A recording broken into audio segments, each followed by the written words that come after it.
December মাস মানেই বাংলাদেশের জন্য বিজয় ও কান্নার মাস।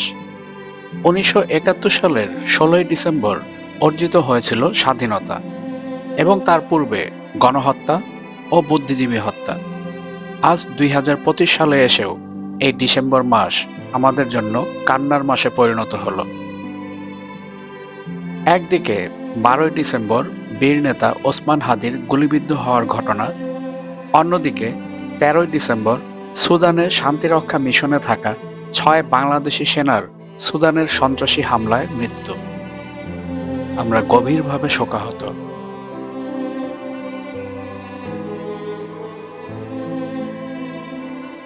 ভাবুন তো, একটি শান্তিরক্ষা মিশন, কোনো যুদ্ধ না, কোনো আক্রমণ না, হঠাৎ আকাশ থেকে নেমে এলো মৃত্যু। ড্রোনের এক আঘাতে ঝরে গেল ৬ জন বাংলাদেশি সেনার প্রাণ। আজ আমরা বলবো সুদানে কি ঘটেছিল, কারা এই হামলার পেছনে, আর জাতিসংঘ কেন বলছে এটা হতে পারে যুদ্ধাপরাধ। তাই ভিডিও শুরু থেকে শেষ পর্যন্ত আমাদের সাথেই থাকুন, কারণ এই গল্প শুধু খবর নয়, এটা রক্তে লেখা বাস্তবতা। ১৩ই ডিসেম্বর ২০২৫ সুদানের কাগুগলি, দক্ষিণ কর্দোফান অঞ্চল।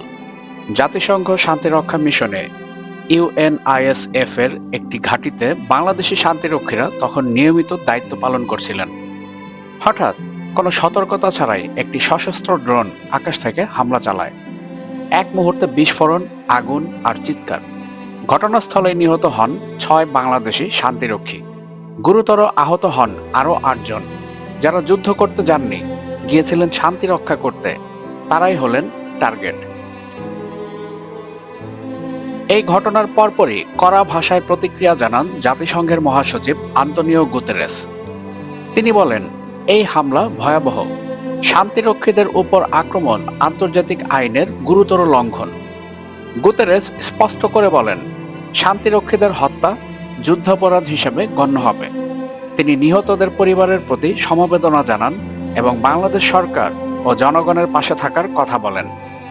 বাংলাদেশে নেমে আসে শোকের ছায়া। সরকারি বিবৃতিতে বলা হয়, এরা আমাদের গর্ব। শুধু দেশের জন্য নয়, মানবতার জন্য জীবন উৎসর্গ করেছেন।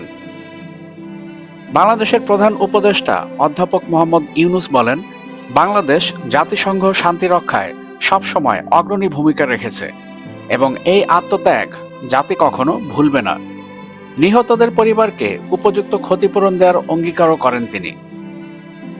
এদিকে বাংলাদেশ সেনাবাহিনী একে পরিকল্পিত সন্ত্রাসী হামলা বলে আখ্যা দেয়। এখন সবচেয়ে বড় প্রশ্ন, কারা এই ড্রোন হামলা চালালো? সুদানের সামরিক বাহিনী সরাসরি অভিযোগ তোলে র্যাপিড সাপোর্ট ফোর্সেস বা আরএসএফ নামের এক আধা সামরিক গোষ্ঠীর বিরুদ্ধে। এই আরএসএফ এর বিরুদ্ধেই বেসামরিক হত্যাকাণ্ড, বাজার ও হাসপাতালে হামলা, ড্রোন ব্যবহার করে ভয় সৃষ্টি করা, এর আগেও বহু অভিযোগ রয়েছে। সুদানের গণহত্যাও এরাই চালিয়েছিল। যদিও তারা দায় স্বীকার করেনি, তবে আন্তর্জাতিক বিশ্লেষকরা বলছেন এই ধরনের ড্রোন হামলার সক্ষমতা মূলত তাদেরই রয়েছে। আর এই ড্রোনগুলো সাধারণত আরব আমিরাত ও ইসরায়েলের সহায়তায় পাওয়া, যাতে করে তারা সুদানের কর্তৃত্ব দখল করতে পারে। সুদান ২০২৩ সাল থেকে চলছে গৃহযুদ্ধে। একদিকে সরকারি সেনাবাহিনী, অন্যদিকে আরএসএফ। এই যুদ্ধে লক্ষাধিক মানুষ নিহত হয়েছে। কোটি মানুষ ঘরছাড়া হয়ে বাস্তুচ্যুত। খাদ্য, পানি, চিকিৎসা সবকিছুর সংকট দেখা দিয়েছে। আর সবচেয়ে ভয়ঙ্কর বিষয়, এখন এই যুদ্ধের আগুনে পুড়ছে শান্তিরক্ষীরাও। এই হামলা পুরো বিশ্বকে প্রশ্নের মুখে ফেলেছে। শান্তিরক্ষীরা কি আর নিরাপদ? জাতিসংঘ কি তাদের রক্ষা করতে পারছে?